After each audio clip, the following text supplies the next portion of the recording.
नमस्कार, मी चैताली. आपण पाहताय आपला आवाज मध्ये आपल्या सर्वांचं स्वागत. मुंबई पुणे एक्सप्रेस वरून एक भीषण अपघाताची बातमी समोर येत असून या अपघातात 3 जण मयत झाल्याची प्राथमिक माहिती समोर येत आहे. यात 5 ते 7 जण जखमी झाले आहेत. पाहूयात.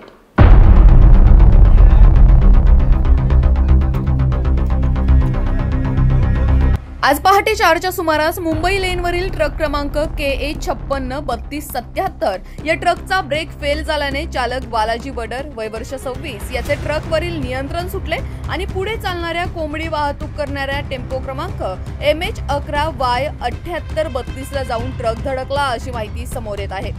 कोंबड्या वाहून नेणाऱ्या टेम्पोमधील चालकासह 4 जणांपैकी 2 गंभीर तर 2 जण किरकोळ जखमी असून ट्रकमधील 3 इसमांपैकी 1 मयत तर 2 गंभीर जखमी झाले असून या अपघातात ओमिनी कारला ही धडक बसल्याने या कारमधील चालकासह 5 व्यक्ती होते. यातील 2 जण मयत झाले असून त्यात 1 महिला 1 पुरुष यांचा समावेश आहे, तर 2 जण गंभीर जखमी असून चालक किरकोळ जखमी आहे. जखमींना उपचारासाठी MGM हॉस्पिटल पनवेल आणि खोपोली नगरपालिका रुग्णालयात हलवण्यात आले आहे. अपघाताच्या ठिकाणी मदतीसाठी IRB कडील देवदूत टीम, पेट्रोलिंग टीम, मृत्युंजय दूत, अपघातग्रस्तांच्या मदतीसाठी सामाजिक संस्था, डेल्टा फोर्स, महाराष्ट्र सुरक्षा बलाचे जवान यांनी मदत कार्य केले.